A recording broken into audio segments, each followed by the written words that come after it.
Levítico ocupa un lugar central en los 5 libros de Moisés, flanqueado por Génesis y Éxodo por un lado y por Números y Deuteronomio por el otro.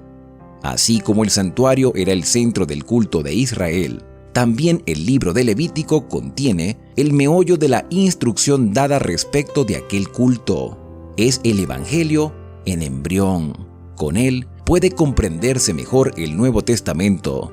Sin él, algunas partes de los evangelios y de las epístolas están envueltas en oscuridad y tinieblas. Entonces, el libro de Levítico debe ocupar su lugar legítimo en el armazón de las verdades que deben predicarse. Hola, bendiciones, familia del canal Esperanza Digital Studio. Bienvenidos una vez más a nuestro recorrido explicativo por la Biblia. Yo soy Alexander Suárez y hoy hemos llegado al capítulo 18 del libro de Levítico. Muchas gracias por formar parte de esta familia de esperanza. Gracias por suscribirte al canal y por compartir estos mensajes con otras personas. Para agradecer o para manifestar mi agradecimiento a ustedes, ya está en proceso de escaneo el libro El Poder Medicinal de los Alimentos o Salud por los Alimentos, que voy a obsequiar a todos los que me escriban al número de contacto que aparece en la descripción de este video. Allí aparece un número de WhatsApp. Tú me escribes y yo te enviaré el libro El Poder Medicinal de los Alimentos, pero está en proceso de escáner, así que me voy a demorar algunas horas con sus respectivas pausas, así que te voy a responder y te voy a enviar este libro. Solamente debes escribirme, escríbeme, suscríbete al canal, activa las notificaciones y cuando termine este video compártelo con otras personas. El día de hoy vamos a analizar Levítico 18, que es un libro que tiene grandes lecciones para nuestra vida práctica. Tú y yo estamos en un proceso de santificación y en ese proceso tenemos que ir cambiando nuestros hábitos en todos los sentidos. Y esos hábitos perniciosos que adoptamos a lo largo de nuestra vida deben desarraigarse de nosotros y eso solo lo vamos a lograr por la obra del Espíritu Santo. Porque nos estamos preparando para ir al reino de los cielos. Nuestra salvación ya está garantizada a través de Cristo. Una salvación que es por gracia, por medio de la fe, en lo que Cristo hace por nosotros, quien nos cubre con su manto de justicia. La justicia imputada es nuestro derecho a la patria celestial.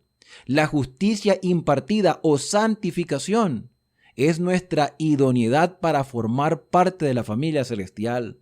Dios tiene un gobierno establecido y en ese gobierno nosotros debemos vivir de acuerdo a lo que Él está estipulando para nosotros. Si no estamos de acuerdo con lo que Dios ha estipulado, entonces no podemos formar parte de la familia celestial. No porque no tengamos el derecho, sino porque no somos idóneos, porque el derecho lo tienen todos los seres humanos, porque el Señor vino a buscar y a salvar lo que se había perdido. Y de tal manera amó Dios al mundo que dio a su Hijo unigénito para que todo aquel que en Él cree no se pierda, sino que tenga vida eterna. La salvación está a tu alcance y Dios nos instruye y nos capacita. Las instrucciones son para que seamos idóneos, santificados, preparados, para que seamos felices en la patria celestial. Por eso yo no puedo desligar el Antiguo Testamento del Nuevo Testamento. Dios quiere que tengamos una conducta de acuerdo a lo que Él ha establecido, porque tú y yo fuimos creados a su imagen y semejanza. Dios es santo y Él espera santidad en cada uno de nosotros. Por eso los sacerdotes, el sumo sacerdote, tenía una laminilla de oro en la frente que decía santidad a Jehová. Santidad en todos los aspectos de la vida. Y cuando hablamos de todos los aspectos de la vida, es todos los aspectos de la vida. Así que el capítulo 18 de Levítico nos da algunas instrucciones con respecto a cómo debe ser la conducta de aquel que se está preparando para el reino de los cielos. No es solamente para los israelitas, porque si este mensaje fuera solo para Israel, entonces, como ya no es necesario, omitamos el capítulo 18, omitamos Levítico, omitamos el Antiguo Testamento y nos daremos cuenta el por qué la sociedad está como está. La gente vive según como le parecen las cosas, pero Dios ha establecido una norma de vida. Así que antes de abrir la palabra de Dios, vamos a acercarnos a Él a través de la oración. Querido Señor, muchas gracias porque tú eres el que guía nuestros pasos. Nos permites abrir con libertad tu palabra para ser instruidos y vivir de acuerdo a lo que tú has establecido para nuestro bien. Acompáñanos en el análisis de hoy, en el santo y bendito nombre de Cristo Jesús. Amén. El capítulo 18 comienza de la siguiente manera. El Señor dijo a Moisés: di a los israelitas, yo soy el Señor vuestro Dios. O sea, este es el mensaje central. Yo soy el Señor vuestro Dios. Dice el Señor claramente. Utiliza las mismas palabras que aparecen en Éxodo capítulo 20, cuando Dios pronuncia los 10 mandamientos. Él dice: yo soy Jehová vuestro Dios, que os saqué de la tierra de Egipto. No tendrás dioses ajenos delante de mí. Yo soy Jehová vuestro Dios. Así lo dice la Escritura. Por lo tanto, esto no es un mensaje que se le ocurrió a Moisés. Esto no es algo que está aconsejando Aarón. Esto no es una decisión colectiva de los encargados o de los líderes del pueblo de Israel, los ancianos o los príncipes de Israel. Esto no es un consenso de que un grupo de personas se sentó a tomar decisiones para establecer una norma de vida dentro de la comunidad. No, esto es algo establecido por Dios, y Dios no se equivoca porque Él es el mismo ayer, hoy y por los siglos. Entonces esto nos atañe a nosotros. Decíamos en el capítulo 17 que las normativas establecidas por el Señor eran tanto para el israelita como para el extranjero, y todos nosotros somos peregrinos y extranjeros en esta tierra. Por lo tanto, este mensaje es para nosotros, es para nosotros, es para nosotros. El versículo número 2 dice: no haréis como hacen en Egipto donde habitasteis.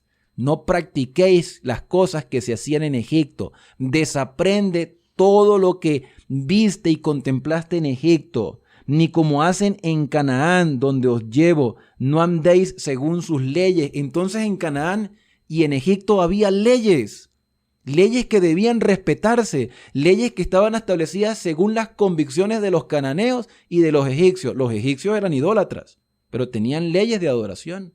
Los cananeos eran perversos, pero tenían un rey, y el rey establecía normas de vida según su percepción. Como hoy en día las naciones se reúnen los congresistas, los senadores, los que están encargados, los encargados de legislar.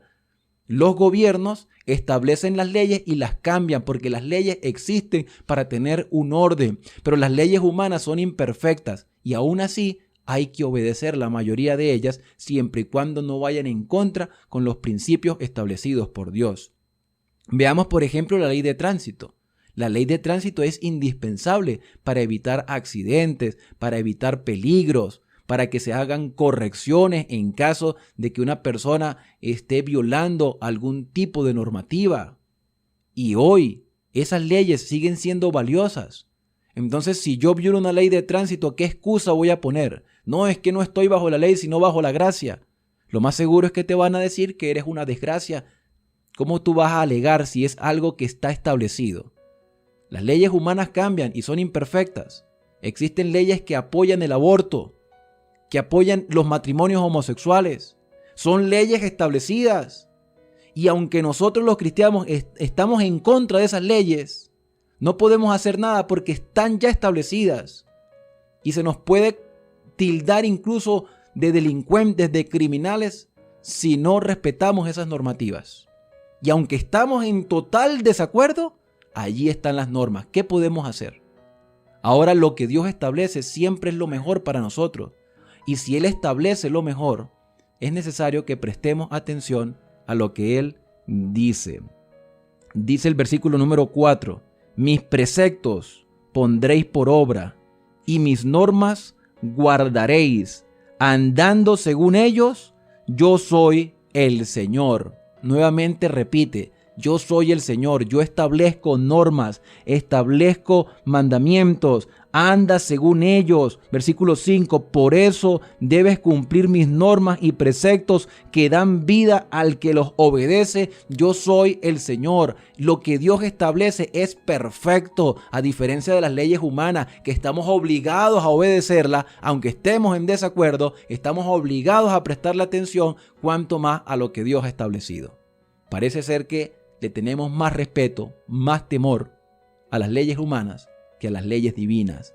Y Dios vuelve a repetir, yo soy el Señor, guárdalas. Versículo 6, ningún varón se allegue a una parienta cercana para descubrir su desnudez. Yo soy el Señor. Ya a partir de este versículo 6 empieza haciendo una descripción sobre las inmoralidades sexuales. Lo que me hace pensar entonces que existen leyes morales que son eternas y leyes ceremoniales que eran las de los sacrificios.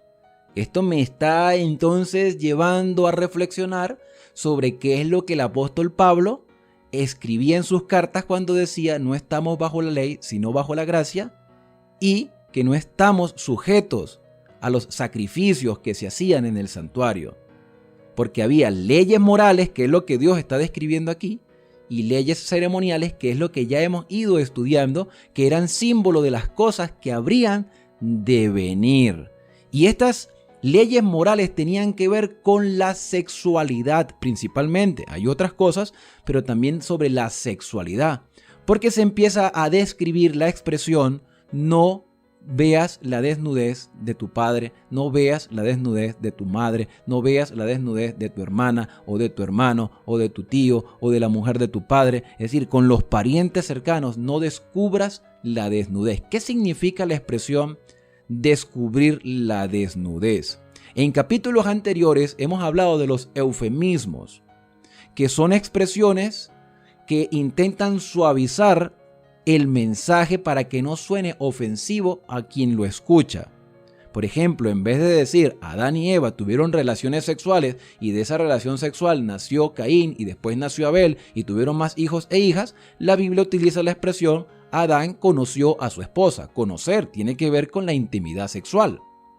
Por ejemplo, cuando una persona iba al baño, la Biblia en vez de decir fue a la letrina, dice fue a cubrir sus pies. Y eso lo vamos a leer más adelante, pero así lo dice. O como por ejemplo, vio Can la desnudez de su padre o descubrió la desnudez de su padre. No es solamente visualizarla, es que algo más pasó allí. A ver, la Biblia habla aquí que no se puede descubrir la desnudez de los parientes cercanos. Eso es un pecado, eso es una inmoralidad. Y quizás tú pienses, oye, mi papá tiene cierta edad, mi mamá tiene cierta edad y ya está imposibilitado para asearse a sí mismo. Yo tengo que bañar a mi padre, tengo que bañar a mi madre, por lo tanto tengo que verlo desnudo. ¿Estoy cometiendo un pecado por eso?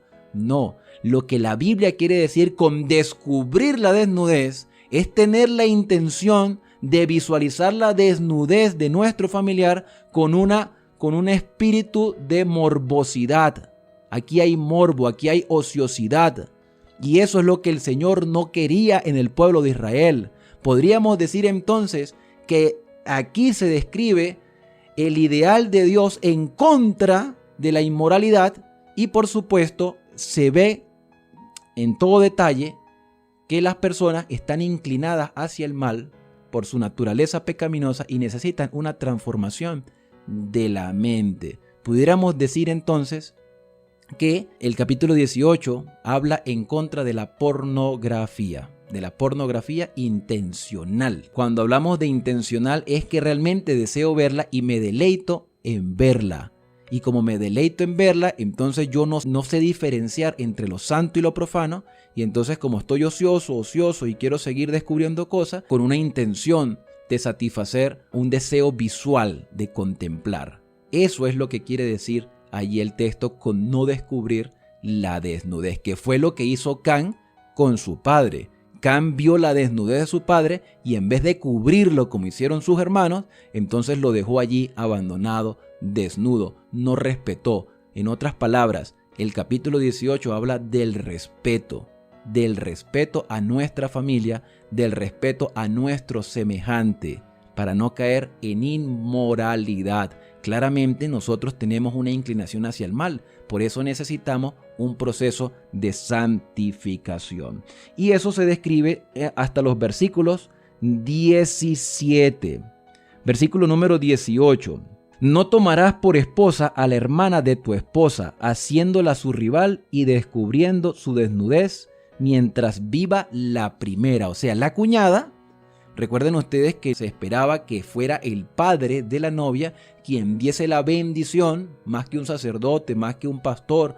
Era el padre de la novia quien daba la bendición a los novios para que fueran un matrimonio. Pero las personas ya al tener una vida conyugal ya eran pareja, como fue el caso de Abraham con Sara y Agar, que Agar llegó a ser esposa de Abraham y quien los casó a ellos. No hubo un matrimonio como tal, sino que había una relación de intimidad. Por eso la vida sexual solamente está permitida en el caso de los esposos. Ahora, el versículo 18 entonces habla de no tomar a dos hermanas por esposas para que no cometan el mismo error que cometió Jacob. Jacob tenía problemas, dolores de cabeza constantes y rivalidad entre hermanas. Los errores del pasado deben ser una lección para el presente. No te llegarás a tu esposa durante su menstruación. Esto es una cuestión de lógica. Esto es una cuestión de lógica. O sea, ella está en su impureza, está en su situación personal.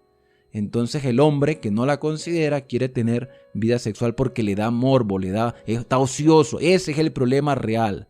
La morbosidad y la ociosidad.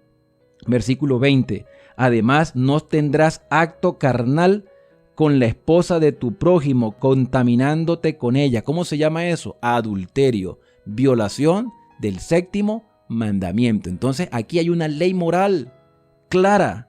No sacrifiquéis a ninguno de tus hijos para hacerlos pasar por fuego a Moloc. ¿Por qué Dios le dice esto a Israel? Porque las naciones que estaban alrededor practicaban esto. Parece ser que Moloc era el dios de los amorreos.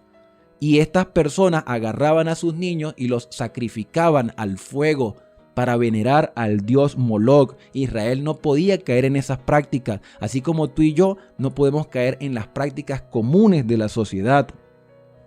Dice el versículo número 21, no profanes así el nombre de tu Dios, yo soy el Señor. Versículo 22, no te acostarás con varón como con mujer, es abominación. ¿Cómo se llama eso? Homosexualidad. Dios está en contra del acto homosexual. No está de acuerdo con las prácticas homosexuales, porque no fue lo que el Señor estableció.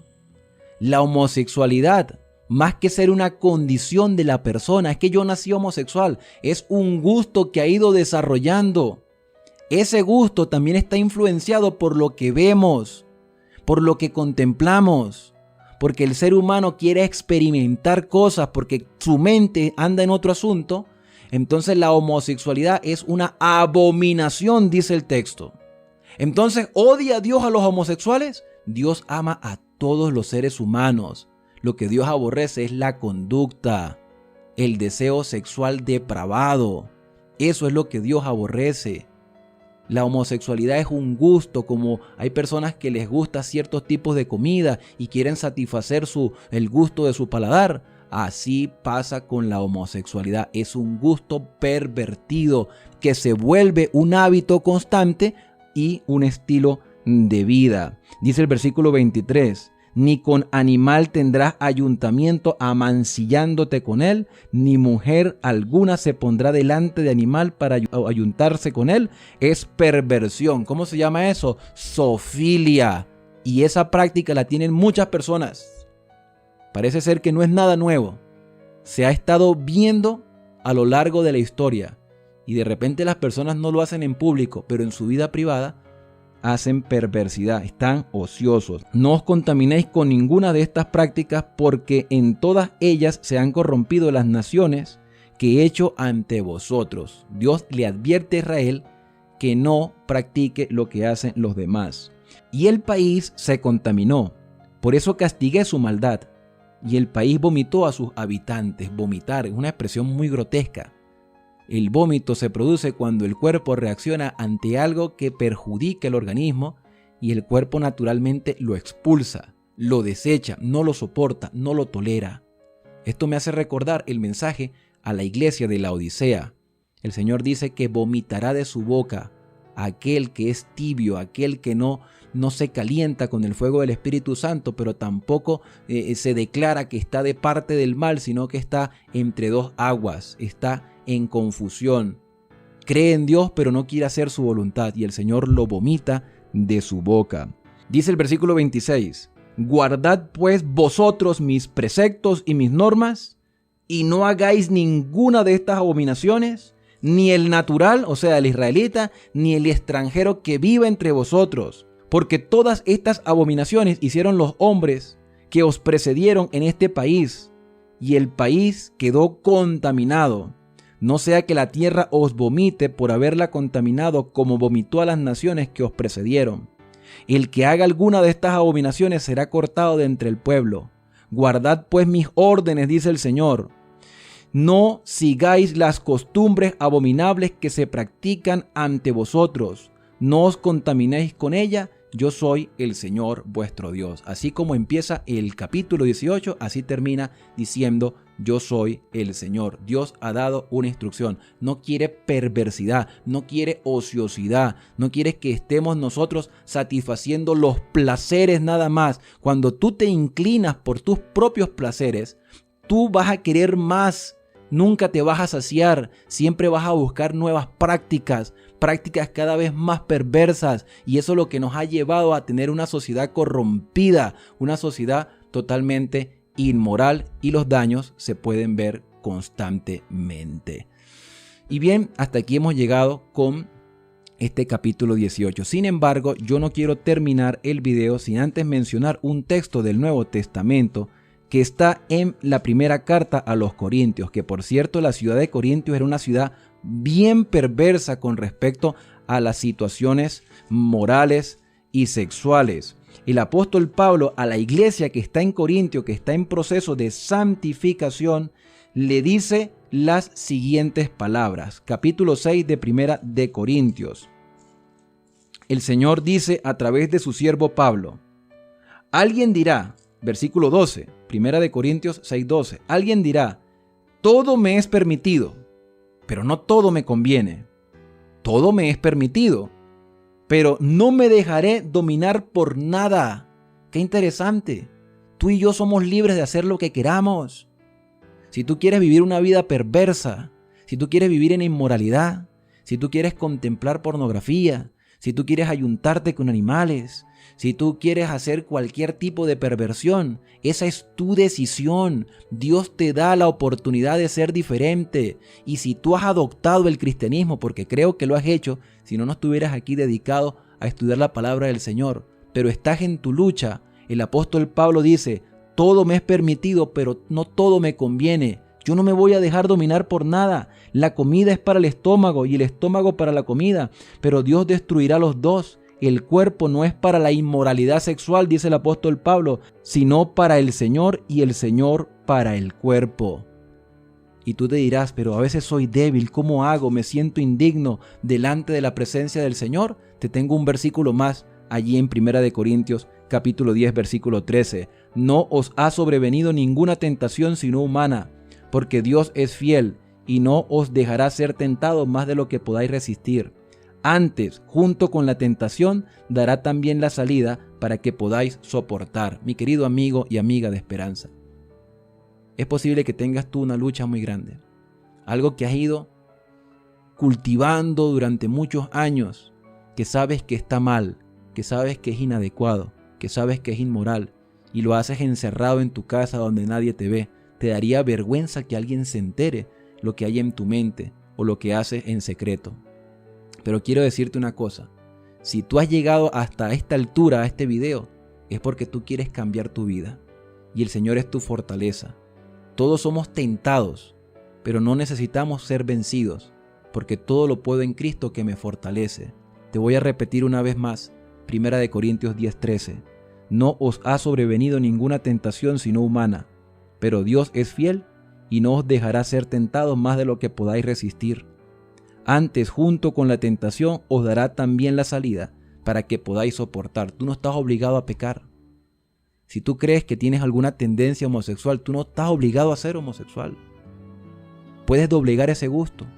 Así como hay personas que tienen que doblegar su gusto al consumo de carnes o de carnes inmundas, o tienen algún tipo de perversión con respecto a temáticas de inmoralidad. Dios es nuestra fortaleza y Él nos va a ayudar. Es nuestro auxilio en la tribulación. El Señor pide que clamemos y Él nos enseñará cosas grandes y ocultas que no conocemos y nos enseña que podemos vencer en el nombre de Jesús. ¿Qué te parece si oramos y colocamos nuestra vida en las manos del Señor? Querido y amante Padre, tú conoces nuestras debilidades, nuestras tentaciones y nuestras luchas personales, pero tú eres nuestro auxilio, tú eres nuestra fortaleza, y en medio de la tentación nos exhortas a ser fiel. Podemos soportarlo solo con la ayuda del Espíritu Santo, y podemos ser vencedores solo por la ayuda y los méritos de Cristo. Bendice a cada uno de los que se da cita en el estudio de tu palabra. Fortalécelo, Señor, y que a partir de este momento sean victoriosos. En el santo y bendito nombre de Cristo Jesús. Amén. Bueno, ha sido un placer compartir con ustedes un capítulo más. La invitación es para el día de mañana, cuando regresaremos y estudiaremos juntos el capítulo 19 del libro de Levítico. No olvides solicitar el libro El Poder Medicinal de los Alimentos en formato PDF. Yo apenas lo tenga listo y escaneado, lo voy a enviar a través del número de la descripción que aparece en este video. Así que suscríbete ahora mismo a este canal de esperanza. Activa las notificaciones, déjanos un comentario. ¿Qué te ha parecido el video de hoy? Y compártelo con otras personas para juntos seguir creciendo en el conocimiento de la palabra de Dios. Que Él te bendiga a lo largo de todo este día.